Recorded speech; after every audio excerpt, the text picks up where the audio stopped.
Canadian TikTok content creators who make a living by using the social media app are concerned about growing calls worldwide to ban it. The bans were introduced over fears that its Chinese owner may allow user data to be handed over to China's government.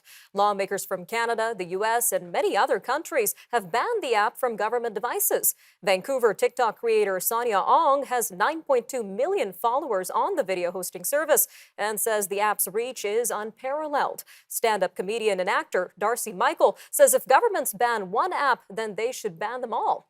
Well, joining us now to discuss these TikTok bans is Brendan Caldwell, director of Caldwell Securities Ltd. Brendan, welcome back to Forum Daily. Oh, there we are, practicing our TikTok dances. Oh, you're a TikTok star, Brendan. Ready. I am ready for this, Nima. I'm all in. I could tell, Brendan. Now, can you give us a bit of a background into why governments are banning, including Canada's and the US, why these governments are banning TikTok from government-issued devices? It's really simple. They're saying that China has access to their data. Those guys are crooks. They're stealing your data. Give us a chance. So it's not that the government is stealing the data or using your data or whatever. It's that the Chinese government's doing it, not Western governments. Full stop, end of discussion. That's it. So now they have a point. China's not been acting like our friend over the last little while, Canada in particular, but it's really a question of which government has control over the data.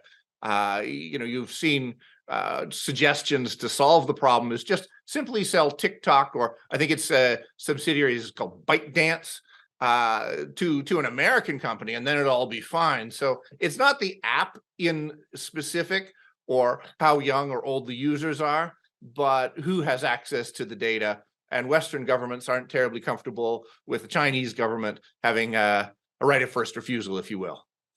Very interesting, Brendan. Now, it seems that governments and companies can ban apps on corporate and government phones, but what about privately owned cell phones? What are some of the legal stipulations around banning an app on private devices?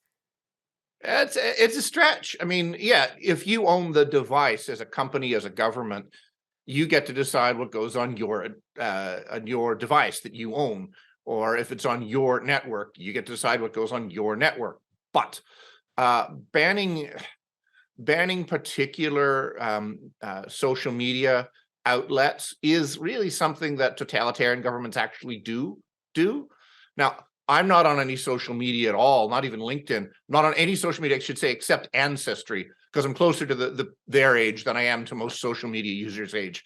So other than talking to the dead online, I really don't use it. But it's the way that all young people communicate. And I don't know, it seems like a bit of a tempest in the teapot, because once upon a time it was Facebook, then it was Twitter, now the Instagram or the Snapchats or the different ones. Every medium has its moment. And to say, well, I'm going to ban this one, it's kind of like in the dawn of the printing press, when they were going to ban a particular book. So they bought up all the books and burned them. And of course, that just gave more money to the publishers to print more books. So banning apps and banning books are sort of one and the same a little bit, because it all is about the control of people's thoughts. And I think if the printing press didn't convince the Western world that we can't control people's thoughts, hopefully the internet has said, well, maybe the internet can be used to control people's thoughts, but banning it won't make it any better. All right, Brendan, just about a minute left here. But in terms of data collection, we've learned that TikTok isn't the only app that does have access to personal information on your phones. And shocking now, and a lot of this has to do with some of the permissions you allow these apps to have on your phone. So do you have any advice for our viewers in terms of better protecting their data? I should have brought it as a prop. I still have my BlackBerry, Nima, because I do think, whether it's psychologically or not, BlackBerry was always the gold standard of privacy and protection and security. It's why the US federal government used it and only BlackBerries for so long. The more you give the world access to your data, the more they will make use of it. And it's been many years now that governments, companies, metadata, megadata can access what it is you do and what it is you think. So less is more. Again, I'm not on any social media apps, but I'm old. I don't know how better to advise the young people than perhaps if you don't want the whole world to see it, maybe you shouldn't make it available.